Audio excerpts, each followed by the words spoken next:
Everyone, good morning, Radhi Radhi, Jai Shri Krishna, and welcome to all of you on this channel Education Top 10.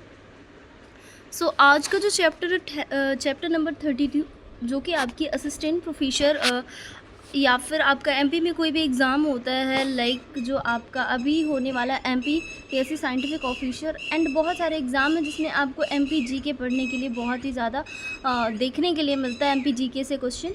तो यहाँ पे अपन पढ़ेंगे chapter number 32 में जो कि मध्य प्रदेश में सतत विकास लक्ष्य हैं। मध्य प्रदेश में जो सस्टेनेबल डेवलपमेंट गोल्स हैं क्यों रखे गए एंड इनका क्या ही पर्पज़ है, ठीक है, ये कैसे बेनिफिशियल हैं स्पेशली फॉर ह्यूमन एंड मतलब जितने भी सस्टेनेबल डेवलपमेंट है कौन से एजेंडा से रिलेटेड है, कब आए थे, सारी चीज़ें अपन इस एमपीपीएससी के एमपीजी के चैप्टर नंबर 32 में कवर आउट करने वाले हैं। तो आप लोग लेक्चर को एंड तक देखना, वीडियो स्किप मत करना और साथ ही चैनल को अगर आपको वीडियो पसंद आता है तो सब्सक्राइब ज़रूर कर देना, दोस्तों के साथ शेयर कर देना।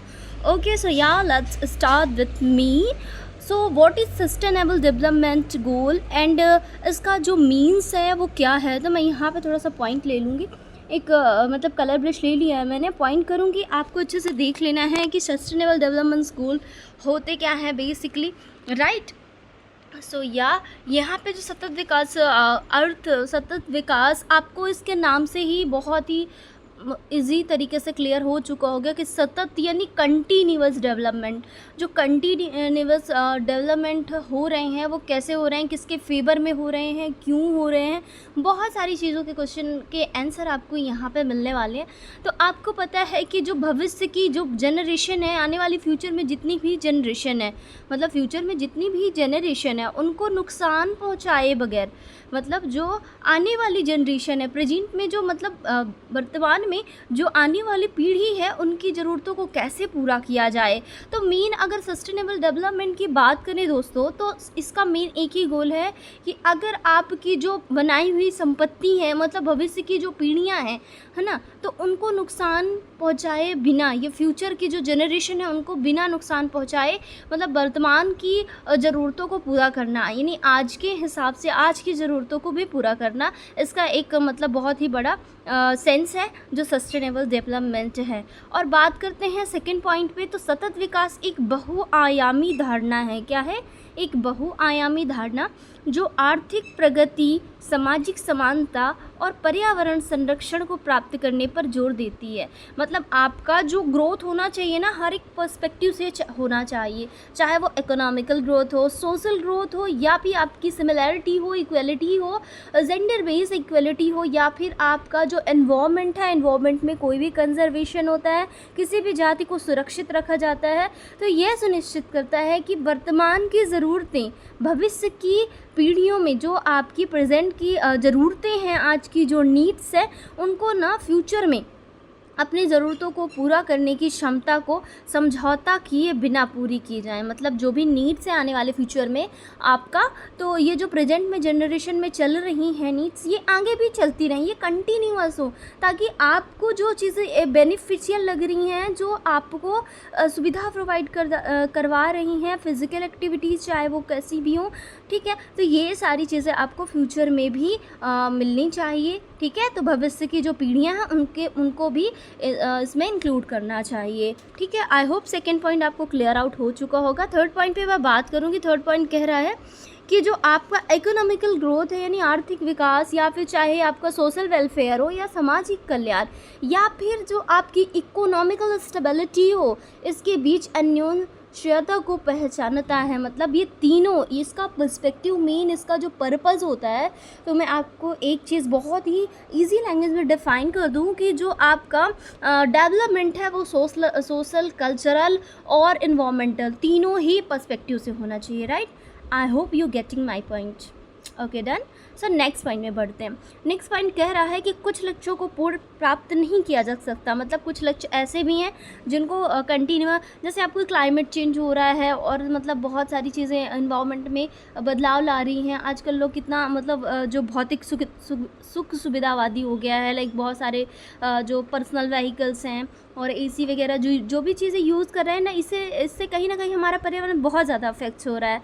तो बहुत सारी चीज़ें हैं ना, बहुत सारे कंट्रीज़ जिन्होंने मिलकर ये सस्टेनेबल डेवलपमेंट गोल में मतलब पार्टिसिपेट किया था। तो ऐसे लक्ष्य हैं जो पूरे भी नहीं हुए थे, लेकिन इसको कब मतलब विकास लक्ष्य को कब इम्प्लीमेंट हुआ था, इम्प्लीमेंटेशन इसका कब हुआ था, कब ये अस्तित्व में आया था, तो सारी चीज़ें आपको मैं ब्रीफली इस लेक्चर में प्रोवाइड करने वाली हूँ। ओके, सो या बने रहें आप। तो मैं यहाँ पे आपको एक चीज़ पॉइंट आउट करूँगी कि मतलब जो 15 वर्ष बाद है, 25 सितंबर 2015 को SDG in the sense sustainable development goals, उनको क्या किया गया था, अस्तित्व में आया। और लागू कब हुआ था, इम्प्लीमेंटेशन कब हुआ था, तो ये 2016 में हुआ था, यानी 1 जनवरी 2016 को ये क्या हुआ था, लागू हुआ था। और इसकी निगरानी कौन करता है, UN की, यानी कि यूनाइटेड नेशन की जो जनरल असेंबली है, क्या है, यूनाइटेड नेशन की जो जनरल असेंबली है वो इसकी निगरानी करती है। I hope you understand what I am trying to say. Okay, got it. So let's begin next point. So next point कहता है SDG जो रिपोर्ट है उसके अनुसार क्या हुआ था, स्पिल ओवर स्कोर के आधार पर भारत की स्पिल ओवर रैंक जो है वो 27 भी है, मतलब 27वीं रैंक है भारत की। और इसमें मतलब बहुत आयाम पर आकलन करता है, मतलब बहुत सारे ऐसे आयाम हैं जिन पे ये आकलन करता है। जैसे आपका हो गया बिजनेस, हो गया बिजनेस के अलावा आपका इकोनॉमिकल ग्रोथ हो गया, या फिर फाइनेंशियली हो गया, या फिर आपका वित्त और सुरक्षा में शामिल, मतलब पर्यावरण, सामाजिक, ये तीनों ही आपके मैंने जो कि बताया कि तीनों ही चीज़ें आपके फेवर में होनी चाहिए। ठीक है, तो यही इसमें बताया गया है। अब इस जो भारत में SDG को भारत में कब इम्प्लीमेंट किया गया था, कब इसको एक्सेप्ट किया था, बेसिकली अगर मैं बात करूं तो इंडिया के अंदर मतलब SDG को 25 सितंबर 2015 को, अगर आपसे ईयर पूछता है, क्योंकि एक क्वेश्चन आया था NTE UGC नेट में, मैंने दिया था पेपर फर्स्ट में, तो आपसे पूछा गया था कि जो आपके SDG गोल्स हैं, इस बात को, इस क्वेश्चन को, इसको पॉइंट आउट करके नोट डाउन करके डबल स्टार करके रखिएगा, क्योंकि ये क्वेश्चन मेरा किया हुआ है। SDG गोल्स का आप इसको बहुत इजी मान के चल रहे होगे, तो पर बहुत इजी है, बट अगर एग्ज़ाम में आता है ना, कभी कभी भूल भी जाता है ईयर वाइज, तो आप उसको याद करिएगा कि SDG गोल है, इसको इंडिया में कब मतलब एक्सेप्ट किया गया था, तो 25 सितंबर 2015 को किया गया था, 2015 में। तो 15 इसका जो ईयर है ये मेन याद रखिएगा, आप मेन याद रखना है। ठीक है, अब एजेंडा 2030 क्या है इसको भी समझेंगे, राइट। ओके, सो पॉइंट पे आ चुके हैं। एजेंडा 2030 क्या है, और UN का 2030 जो एजेंडा है इसको सतत विकास के लिए कब लागू किया गया था, और ये क्या है। ठीक है, तो सारी चीज़ें अपन ब्रीफली कवर आउट करने वाले हैं। आप लेक्चर को इन तक ज़रूर देखें। Okay, and like, share and channel को सब्सक्राइब ज़रूर करें। Okay, thank you so much for your big support. So यहाँ पे स्टार्ट करते हैं 2015 में क्या हुआ था। जो MDG गोल्स है, MDG गोल्स हो गए थे, जो उसमें विकास जो है, विकास गोल की सफलता को आगे बढ़ाने के उद्देश्य से, इसका मेन पर्पज क्या था कि जो गोल्स हैं उसकी सक्सेस को आगे बढ़ाने के लिए जो UN है, यानी संयुक्त राष्ट्र है, उसकी महासभा ने एक महासभा हुई थी UN में। कब हुई थी, 25 सितंबर 2015 को आयोजित, जिसमें 70वें सत्र में ट्रांसफॉर्मिंग अवर वर्ल्ड, यानी कि transforming our world the 2030 agenda for sustainable development, यानी इस शीर्षक को, जो इसका टाइटल है, क्या किया गया था, इसको एक्सेप्ट किया गया था। तब वो टाइटल अलग था, अब है अवर कॉमन फ्यूचर में भी, अगर आप रिकॉल कर पा रहे होगे। तो यहाँ पे एजेंडा लोगों को पृथ्वी की समृद्धि, मतलब जो भी अपनी अर्थ है उसकी जो भी चीज़ें हैं उसको वैसे ही बनाए रखना भविष्य के लिए, ताकि भविष्य की पीढ़ी को, मतलब आने वाले फ्यूचर में जो जनरेशन है, ठीक है, उनके लिए आपके जो एनर्जी रिसोर्सेज हैं, या फिर वो एनवायरमेंटल रिसोर्सेज होंगे, या फिर किसी भी फील्ड में होंगे, वो आपके बच्चों के लिए, आपकी जनरेशन के लिए वो सेफ़ रहें। Okay, I hope you getting my point. यहाँ पे पृथ्वी में समृद्धि कार्य योजना अधिक स्वायत्तता के साथ सार्वभौमिक शांति को सशक्त करने को आह्वान करता है, मतलब ये सार्वभौमिक शांति के लिए बात करता है। ओके, नेक्स्ट पॉइंट पे बात करेंगे। नेक्स्ट पॉइंट आपको क्या कह रहा है कि एजेंडा 2030 का मेन पर्पस क्या है। तो यहाँ पे जो तो मैं सारा ही मतलब इसके बारे में बताऊंगी। एजेंडा 2030 है, इसका पर्पस था कि जो आपकी पॉवर्टी है, साथ ही आपका हंगर है, उसका उन्मूलन करना है, यानी कि कहीं भी गरीबी नहीं होनी चाहिए, मतलब सभी लोग समान रूप से जीना चाहिए, यानी एटलीस्ट उनको खाने की नीड्स, मतलब जो खाने का जो फूड मटेरियल है वो अवेलेबल होना चाहिए, इतना तो एटलीस्ट होना चाहिए। ठीक है, तो यहाँ पे पहला लक्ष्य, जैसे कि आपने सस्टेनेबल डेवलपमेंट गोल में भी बेसिकली 7, मतलब जो आपके 17 गोल दिए गए थे SDG, एंड इसके बाद जो 2008 में MDG भी आया था, जिसको आप मिलेनियम डेवलपमेंट गोल कहते हैं, राइट। तो SDG में क्या होता है कि एजेंडा 2030 है, इसका भी पर्पज़ आपसे पूछा जाता है, तो आपको क्या होना चाहिए कि सबसे पहले गरीबी और भूख का उन्मूलन, इस पर भी बात कही गई थी। साथ ही आपकी जो इक्वलिटी है, साथ ही सोशल जो आपका समावेश है, यानी सामाजिक समावेशन, और सामाजिक समावेशन के साथ सबको बराबर रिस्पेक्ट मिलनी चाहिए और सम्मान की भी बात कही गई है, राइट। अब यहाँ पे संवेदनशील और सतत जीवन शैली का निर्माण करना चाहिए, यानी कि जो आपकी जीवन शैली है वो आपकी कंटिन्यूअस रेगुलरिटी, मतलब जो आपकी लाइफ है वो बैलेंस्ड होनी चाहिए। ठीक है, और सभी के लिए चांसेस होनी चाहिए, सभी के लिए बेहतर अवसर मिलने चाहिए। साथ ही आपकी जो बायोडाइवर्सिटी है और जो नेचुरल रिसोर्सेज है उनका क्या करना, उनको संरक्षित करना, उनको कंजर्व करना, ये भी आज 2030 में, एजेंडा 2030 में बात कही गई थी। साथ ही एक पॉइंट और बात की गई थी कि जो क्लाइमेट चेंज से प्रभावी तरीके हैं उसको निपटना, यानी कि क्लाइमेट चेंज, जैसा कि मैंने आपको बताया कि लोग ना जो गवर्नमेंट की चीज़ें हैं उनको कम यूज़ करते हैं, प्राइवेटाइजेशन जैसी चीज़ों में हो गया है, लाइक अपने खुद के व्हीकल वगैरह यूज़ करते हैं, तो इन सब चीज़ों से ज़्यादा दूर रहना चाहिए, क्योंकि जो आप घरों में AC, रेफ्रिजरेटर, बहुत सारी कूलिंग वाली चीज़ें, इन सब से ना आपके क्लाइमेट में बहुत ज़्यादा इफेक्ट होते हैं। तो आपका जब क्लाइमेट चेंज होता है ना, तो आपकी बॉडी में बहुत सारे डिजीज़ और चीज़ें हैं, इन्वायरमेंट टोटली अफेक्टेड होता है। इट मीन्स इन्वायरमेंट आपका जो है ना वो टोटली अफेक्ट होता है, राइट। तो यहाँ पे जो एजेंडा 2030 उसका उद्देश्य ये बताया गया है, जो मेन चीज़ें हैं मैंने आपको क्लियर करवा दिया। अब 2030 के कुछ पेज भी दिए गए हैं, कुछ मतलब 5 PS दी गए हैं, 5 P's, जिसमें बोलते हैं पीपल, प्लैनेट, क्या क्या बात कही गई है। एजेंडा 2030 में 5P की बात की गई, जिसमें people, planet, prosperity, peace and partnership की बात कही गई है। बहुत अच्छी बात कही गई है।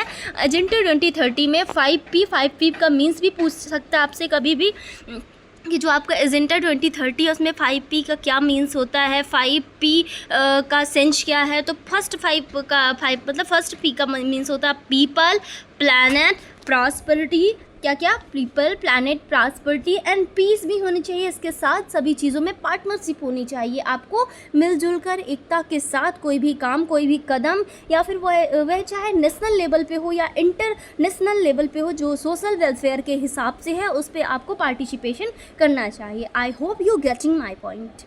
ओके, सो नेक्स्ट पॉइंट पे बात करेंगे पीपल को। आपको पीपल तो हम और आप जैसे ही लोग हैं, यहाँ पे दिखा देती हूँ मैं। पीपल क्या होता है, गरीबी और भुखमरी तथा उसके सभी स्वरूप, जितने भी मतलब जितनी भी पॉवर्टी है, हंगर है, उनके सभी भी जितने भी एम्प्लीफिकेशन है, उनके आयाम हैं, उसको सुनिश्चित करना कि मनुष्य स्वास्थ्य, वातावरण और गरिमा। आपको पता है जितना अच्छा फूड, वाटर और जो नेचुरल रिसोर्सेज मिलेंगे आपको बहुत ही नेचुरल तरीके से, उसमें आपको बहुत ही मतलब आपको लाइफ जीने में बहुत ही ईजी हो जाएगी। ठीक है, तो मनुष्य स्वास्थ्य, वातावरण में गरिमा और समानता सहित क्षमताओं का निर्वहन कर सके, मतलब गरीबी दूर हो जाए। मेन लोगों के साथ जो गरीबी चल रही है, भुखमरी हो रही है, उन सबसे निपटना इसका मेन एजेंडा 2030 का मेन गोल रखा गया है। Okay, I hope you understand. Next की बात करेंगे प्लैनेट की। तो 5P आपका याद रखना है। 5P क्या होता है, इसका सेंस क्या होता है। प्लैनेट क्या होता है, प्लैनेट आपको पता है कि जो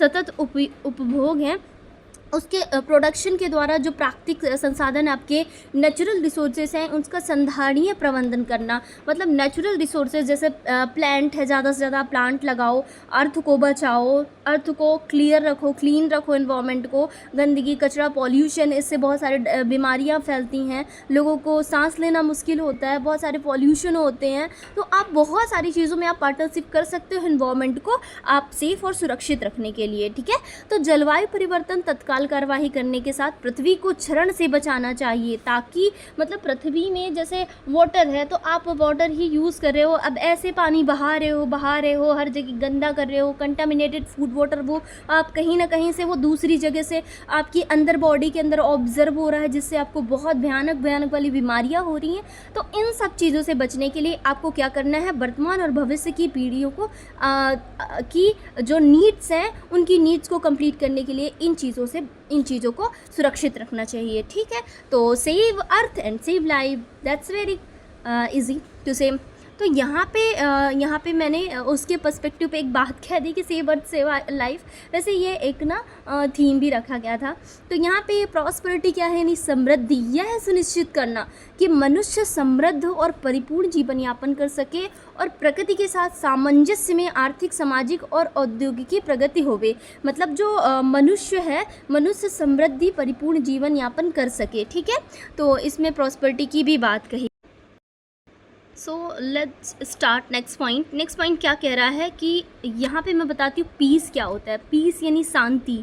आप किसी भी चीज़ को, किसी भी प्रोटेस्ट को पूर्वक एकता के साथ जो चीज़ें कर सकते हैं ना, उससे आपको बहुत ही ज़्यादा शांतिपूर्ण आप चीज़ें फाइंड आउट होंगी। जैसे आपका भय, हिंसा से मुक्त, आप कहीं भी जाए ना बेवजह डरे मत, मतलब बहुत सारे, क्योंकि आपको कॉन्स्टिट्यूशनल राइट भी मिले हैं, आपको हर जगह बोलने का भी मतलब अधिकार है। हाँ, अननेसेसरली आपको नहीं बोलना है, मतलब किसी भी एज अ फैक्ट पॉइंट पे ही बात करनी है, और वहाँ पे शांतिपूर्ण, न्यायशील और समावेशी समाजों को प्रोत्साहन देना है, और शांति बनाए रखने के लिए विकास और सतत विकास के प्रति शांति, मतलब बिना शांति को नहीं हो सकता है। कोई भी अगर सस्टेनेबल जो डेवलपमेंट हो रहा है ना, तो बिना पीस के नहीं हो सकता। तो सबसे पहले मैंने क्या बताया था, 5 पीस का क्या मीन्स बताया था। सबसे पहले बताया था मैंने, यहाँ पे देख लेते हैं कि पीपल, प्लैनेट, प्रॉस्पेरिटी, एंड इसके बाद पीस यानी शांति। Most important fact is the only peace, and last one is आपका जो है पार्टनरशिप। तो पार्टनरशिप की बात करेंगे। पार्टनरशिप में क्या है, भागीदारी, मतलब किसी भी काम को करने के लिए आप सभी को एक साथ होकर, एकजुट होकर, मिलजुल कर काम करना चाहिए। ठीक है, ताकि जो निर्धन हैं, गरीब हैं, उनकी भी जो नीड्स उसको भी कंप्लीट किया जा सके। ओके, सो जितना आपकी जो बॉन्डिंग है, मतलब मजबूत वैश्विक एकजुटता है, यानी ग्लोबल लेवल पे आप बात कर रहे हैं, तो ग्लोबल लेवल पे भी बहुत सारी चीज़ें हैं जहाँ से आपको एकजुट होकर करना चाहिए, जिससे आप मतलब अर्थ को जो है आप सेफ रख सको। ठीक है, लोगों के साथ आपकी भागीदारी अच्छी होनी चाहिए। टॉपिक में को कम्प्लीटली ही पढ़ाने वाली हूँ, ये मोस्ट इंपॉर्टेंट है, स्पेशली आपके एग्ज़ाम के बेस पे अगर देखें तो मैं जितने भी फैक्ट आपको पढ़ा रही हूँ एग्ज़ाम ओरिएंटेड है। इसमें सतत विकास 17 के जो लक्ष्य हैं, SDG गोल्स हैं, उसमें जो आपका सोशल है, इकोनॉमिकल है, या फिर इकोनॉमिकल जो आपकी इन्वायरमेंटल जो भी प्रॉब्लम्स हैं उनका समाधान करने के लिए वैश्विक स्तर पर, ग्लोबल लेवल पर कदम उठाए गए हैं। अब सोचिए, सबको एक समान हो कि ग्लोबल लेवल पर कदम उठाना है, और यह लक्ष्य एक समग्र सेट है, लोगों की भलाई और साथ ही आपके प्लानेट जो आपका अर्थ है उसको सुधारने के लिए काम करता है। इसमें टारगेट 169 रखे गए हैं, ये भी याद रखिएगा। 17 गोल हैं, 169 टारगेट्स रखे गए हैं, और इसमें प्रत्येक सतत लक्ष्य के अंतर्गत विशिष्ट यानी स्पेसिफिक और मापने योग्य लक्ष्य है, और इन्हें हासिल करने के लिए बहुत सारी जो पॉलिसीज़ बनाई गई हैं, नीतियाँ बनाई गई हैं, वो भी ग्लोबल लेवल पर। तो सभी के लिए इस एजेंडे का जो मेन उद्देश्य है, सभी के लिए इसका लाभ होना चाहिए, कोई भी व्यक्ति, कोई भी पर्सन पीछे ना रह जाए, और सभी क्लास के लिए, जितने भी आपके धर्म, जाति संबंधित कहीं भी किसी भी वैराइटीज़ के लोग हैं, उन सबको क्या होना चाहिए, सभी वर्गों के लिए जितने भी चांसेस है अर्थ लेवल पे, वो सबको इक्वली फाइंड आउट होनी चाहिए। ओके, तो ये आपके, अब यहाँ पे गोल्स की बात कर लेते हैं। जो गोल्स की यहाँ पे सूची दी गई है, तो मैं आपको बताती हूँ कि गोल नंबर फर्स्ट क्या है। 17 गोल दिए गए थे, जिसमें no poverty, zero hunger, good health and wellbeing यानी सभी के लिए स्वास्थ्य और जीवन को बढ़ावा, आपका क्वालिटी एजुकेशन यानी सभी के लिए गुणवत्तापूर्ण शिक्षा होनी चाहिए, जेंडर इक्वलिटी आपकी, मतलब सभी को अपने जेंडर में समानता होनी चाहिए, चाहे वो फीमेल हो, मेल हो, विमेन हो या फिर मेन हो, तो उन सब के लिए बराबर हर फील्ड में चांस मिलनी चाहिए, स्पेशली वुमेन को भी अगर आप कहीं जेंडर बेस पे मतलब आप वो करते हैं, जेंडर डिस्क्रिमिनेशन करते हैं, तो वो गलत है, वो भेदभाव है, भेदभाव नहीं करना चाहिए, ठीक है। क्लीन वाटर एंड सैनिटेशन यानी स्वच्छ जल और स्वच्छता, ये भी इस पर ध्यान देना चाहिए। अफोर्डेबल एंड क्लीन एनर्जी जो आपका 7वां गोल है, यानी कि सभी के लिए स्वच्छ और सस्ती ऊर्जा का प्रबंधन करना। सामाजिक और आर्थिक मतलब जो विकास है, यानी कि decent work and economical growth, सभी के लिए इकोनॉमिकल ग्रोथ होना चाहिए। इसके बाद गोल नंबर 9 कहता है इंडस्ट्री इनोवेशन इंफ्रास्ट्रक्चर, यानी उद्योग नवाचार और बुनियादी ढांचा, जिसमें नवाचार और उद्योग को प्रोत्साहित करना है। मैं ये गोल एक लाइन में आपको बता, यहाँ पे थोड़ा सा आपको क्लियर नहीं दिखेगा, पर फिर भी मैं बताती हूँ। इंडस्ट्री इनोवेशन एंड इंफ्रास्ट्रक्चर, नवाचार उद्योग में विकास को प्रोत्साहित करना। और रिड्यूस इन इक्वलिटी यानी समानता में कमी लाना, देशों और समाजों के भीतर जो असमानताएं फैली हैं उनको कम करना। सस्टेनेबल सिटीज़ एंड कम्युनिटीज़ होनी चाहिए, यानी कि सभी के लिए समावेशी, सुरक्षित और सशक्त शहरों का निर्माण करना चाहिए। गोल नंबर 11 है। तो आपको किसी भी गोल, जैसे एक क्वेश्चन आया था, मैं इसको पॉइंट आउट कर लीजिएगा डबल स्टार करके, आप नोट डाउन जहाँ भी कर रहे होगे आप कर लीजिएगा। मैं आपको बता रही हूँ कि जो एक क्वेश्चन था गोल नंबर 13 था, एसडीजी का ही गोल है, क्योंकि एमडीजी में तो 8 गोल दिए गए हैं, एसडीजी में 17 गोल दिए गए हैं, टारगेट 169 है, राइट। सो यहाँ पे मैं रिकॉल करवाने की ट्राई करूँगी, आप मेरे साथ करना कि गोल नंबर 13 पूछा गया, बहुत बारी one liner, as a fact, MCQs base, आप किसी भी चीज़ में देखेंगे आपका जो मैच द कॉलम है उसमें भी बताया गया कि गोल नंबर 13 क्या कहता है। तो आपका जो गोल नंबर 13 है ना, तो गोल नंबर 13 से बहुत बारी क्वेश्चन आया है, आपको इसमें बताना है। गोल नंबर 13 क्लाइमेट एक्शन की बात करता है। कौन सा? क्लाइमेट एक्शन, यानी जलवायु परिवर्तन से निपटना, जो भी क्लाइमेटिक चेंज हो रहा है इन्वायरमेंट के अंदर, उससे निपटना है। तो ये आपका क्लाइमेट एक्शन आपका गोल नंबर 13 है। इसके बाद लाइफ बिलो एंड वाटर, समुद्री जीवन, लाइफ एंड लैंड, साथ ही शांतिपूर्ण समाज और न्यायपूर्ण संस्थाएं, ये आपका piece justice and strong innovation. And last में जैसे बात की गई थी एजेंडा 2030 में, जो कि ग्लोबल लेवल पे बात की गई थी, पार्टनरशिप फॉर द गोल्स के लिए सभी को पार्टनरशिप होना चाहिए। ओके, तो मैं इस पिक्चर में आपको क्लियर करके दिखा देती हूँ। ये आपके गोल नंबर 12 है। 13 क्लाइमेट एक्शन की बात कही गई थी, life below water, life on land, ये भी बात कही गई थी, लाइफ ऑन लैंड कौन सा गोल है? गोल नंबर 15 है एसडीजी का, ठीक है। पीस जस्टिस स्ट्रॉन्ग इनोवेशन, ये शांतिपूर्ण समाज है। तो सबसे पहले मैं एक कहानी के थ्रू बताती हूँ आपको, बहुत ही ईजी लैंग्वेज में, जो आपको समझने में बहुत ही आसानी होगी। गोल नंबर 17, जो गोल 17 दिए गए हैं, टोटल गोल का एक मैं गोल बना के आपको बता रही हूँ, तो आप इसको समझने की ट्राई करिएगा। ओके, सो यहाँ पे जो गोल नंबर फर्स्ट है, जैसे आप कहीं भी जाते हैं ना, तो मैं आपको एक कहानी के थ्रू बताती हूँ। सबसे पहले अगर गरीबी रहेगी ना, तो आपको पता है कि गरीबी रहेगी तो आपको गरीबी में आपका जो भोजन है, पर्याप्त आपको भोजन नहीं मिलेगा, तो भुखमरी होगी। सेकंड नंबर गोल है, पहला गोल तो गरीबी है, सेकंड भुखमरी होगी, और भुखमरी होगी तो आपका स्वास्थ्य जो होगा, स्वास्थ्य अच्छा नहीं होगा, आपका जो सामाजिक वेलफेयर है, वो कल्याण है, वेलबींग, वो नहीं होगा, ठीक है। अब वो नहीं होगा तो आपके पास पैसे भी नहीं होंगे, गरीबी रहेगी तो पैसे नहीं होंगे, जिससे आपको क्या होता, क्वालिटीपूर्ण शिक्षा भी नहीं मिलेगी। तो गोल नंबर 4 है, क्वालिटीपूर्ण शिक्षा होगी। अब शिक्षा जब आ गई, अब शिक्षा तो आ गई, शिक्षा के बाद आपको क्या होना चाहिए, आपके अंदर पढ़े लिखे होने के नाते ये होना चाहिए कि लिंग समानता, जो जेंडर इक्वलिटी है, यानी जेंडर बेस पे इक्वलिटी होनी चाहिए आपके अंदर। ये हो गया, भेदभाव से आप दूर हो गए कि ये मेल है, ये फीमेल है, मतलब जेंडर इक्वलिटी हो जाएगी एट द एंड।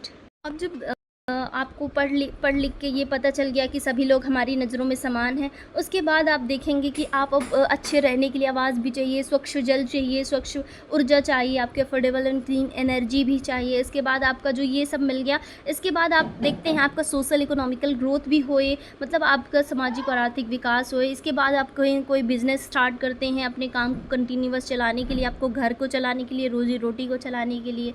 सो ऐसा ये गोल नंबर 8 है। अब जब आपकी रोजी रोटी चल जाती है तो आपको पता है कि जो समानता में रिड्यूस इनइक्वलिटी, यानी समानता में कमी, वो भी दूर हो जाती है। यहाँ पे सतत शहर, और फिर अब आप आ जाते हैं शहर में, सतत शहर और समुदाय, जो एक सस्टेनेबल सिटीज़ एंड कम्युनिटीज़ का डेवलप हो जाता है जब आप पढ़े लिखे हो जाते हैं, फुल शिक्षा प्राप्त कर लेते हैं, जेंडर बेस पे कोई भी आपकी डिस्क्रिमिनेशन नहीं होता है। इसके बाद आपको उपभोक्ता पैटर्न में स्थिरता, यानी रिस्पॉन्सिबल कंजप्शन एंड प्रोडक्शन, और फिर आप देखते हैं कि जलवायु, फिर जब आपके पास सारी चीज़ें हो जाती हैं तो फिर लगता है ये जो जलवायु से परिवर्तन हो रहे हैं, अर्थ को कैसे सुधारा जाए, प्लांट ज़्यादा से ज़्यादा कैसे लगाया जाए। तो आप बहुत सारी चीज़ें सोशल वेलफेयर के अकॉर्डिंग सोचने लगते हैं। फिर लाइफ बिलो वाटर यानी समुद्री जीवन यानी महासागरों, उसकी रक्षा करने लगते हैं। फिर लाइफ ऑन लैंड, आप मतलब भूमि में जीवन यापन करना आपके लिए ईजी हो जाता है। इसके बाद आप क्या करते हैं, शांतिपूर्ण न्याय और सामाजिक संस्थाएं जो स्थापित करते हैं। इसके बाद सारे गोल्स के लिए आपकी पार्टनरशिप इक्वल हो जाती है। आई होप ये स्टोरी आपको समझ में आ गई होगी। ये है गोल आपके SDG, ठीक है। अब अचीव क्या करना है, फ्रंट रनर क्या है, परफॉर्मर क्या है, ठीक है। तो यहाँ पे कौन कौन से रंग दिए गए हैं किस गोल के लिए, स्कोर रेंज क्या है, ठीक है, एस्पिरेंट क्या है, तो मैं इसको भी आपको क्लियर कर। तो यहाँ पे बात करेंगे SDG अचीवर्स। यहाँ पे स्कोर रेंज इसमें 100 था, मतलब 100 लोगों ने अचीव किया था। इसका रंग नीला था। सर्वोच्च प्रदर्शन लक्ष्य प्राप्त करने वाले राज्य मेन किए थे। फ्रंट रनर में 65 to 99 स्कोर रेंज रहा है। इसका रंग कोड रहा है जो आपका हरा रहा है, कलर कोड। और इसके बाद लक्ष्य के निकट मजबूत प्रदर्शन भी किया गया था। परफॉर्मर में 50 to 64 पीला रंग दिया गया था इसका कोड। और एस्पिरेंट जो 0 से 49 है, लाल रंग दिया गया था एस्पिरेंट्स के लिए। तो ये कलर भी आपसे पूछ सकता है कि अचीवर्स के लिए कौन सा कलर, कौन सा किसके लिए डिफाइन किया गया है, ठीक है, कौन सा कलर कौन सा स्कोर रेंज को प्रदर्शित करता है, राइट। सो इसको भी पढ़ लेना। एक पॉइंट और बचा, उसे बात कर लेते हैं। आपका लेक्चर 30 मिनट का रहने वाला है। वैसे तो ये लेक्चर ऑलमोस्ट मैंने जो SDG गोल्स हैं उनको कंप्लीट करवा दिया कि 17 गोल्स कैसे आपको पढ़ना है, एक रो में, एक वे में। तो यहाँ पे नीति आयोग के SDG इंडिया इंडेक्स 2023 और 24 में 67 समग्र अंकों के साथ फ्रंट रनर राज्य बनाया गया है, मतलब फ्रंट रनर राज्य बनाया गया। और प्रदेश में लक्ष्य जो 12 है, जिम्मेदारी के साथ उपभोग और उत्पादन, लक्ष्य 15 भूमि पर जीवन, और लक्ष्य जो 7 नंबर है सस्ती ऊर्जा, स्वस्थ, और ये सब पूछे गए हैं, यहाँ पे ध्यान रखिएगा। सतत जो 11 सतत शहरी और सामुदायिक विकास लक्ष्य, उसमें भी बात की गई है। तो जितने भी लक्ष्य इनको इन शॉर्ट में यहाँ पे बताया गया है, ठीक है। कर लेते हैं इंडिया की कि इंडिया की रैंक 2024 में क्या रही है। 109वां स्थान था। भारत का स्कोर 63.99 था। और प्रथम जो था फिनलैंड का, स्पिल ओवर की रैंक 27 थी। और यहाँ पे कुछ डेटा दिए गए हैं, इसको आप ध्यान रखिएगा। मैं आपको दिखा देती हूँ, मतलब जो भी लेक्चर था कंप्लीट ऑलमोस्ट मैंने टॉपर की नोट्स के साथ आपको मतलब पूरा ही डिटेल में बता दिया है। चैप्टर जितना था, चैप्टर 32 था, उसको कम्प्लीटली ब्रीफली डिफाइन किया है। इसमें रैंक भी केरल की कौन सी रही है, 79 अचीवर्स शीर्ष श्रेणी में रहा है। मध्य प्रदेश में 67 जो कि रैंक 18वीं रही है, फ्रंट रनर रहा है। और बिहार की 57 थी। मतलब अगर भारत में देखा जाए तो भारत में राज्यों का स्कोर दिया गया है यहाँ पे। अब SDG में रैंक स्कोर जो दिया गया है यहाँ पे नीति आयोग के अनुसार कौन से राज्य में कौन सी मतलब गोल को ज़्यादा प्रेफर दिया गया था, किस स्टेट पे ज़्यादा रैंक लाई गई थी, तो ये सारे स्टेट के बारे में दिया गया है। तो इस सीरीज़ को मैं आपके साथ शेयर करती हूँ, इसको अच्छे से मैं स्क्रॉल अप करती हूँ। तो मतलब आप अच्छे से देख लीजिएगा, गरीबी भुखमरी में कौन सी गोल में कौन सा स्टेट जो है वो नंबर 1 रहा है, किसने मतलब इम्प्लीमेंट ही नहीं किया, ये भी देख लेना है। तो ये आपकी सीरीज़ दी हुई है कंटिन्यूअस। यहाँ पे मेन अचीवमेंट्स जो MP की हैं वो भी स्पेशल दी गई हैं। मैं इस सीरीज को भी 23 और 24 की रिपोर्ट के अकॉर्डिंग आपको बता देती हूँ कि राष्ट्रीय रैंक का जो 18वां स्थान रहा है, गरीबी के बाहर निकाले गए लोग कितने थे, ठीक है। तो ये सारी रैंक्स आपको याद रखनी है, ये एक पूरी सीरीज ही दी गई है।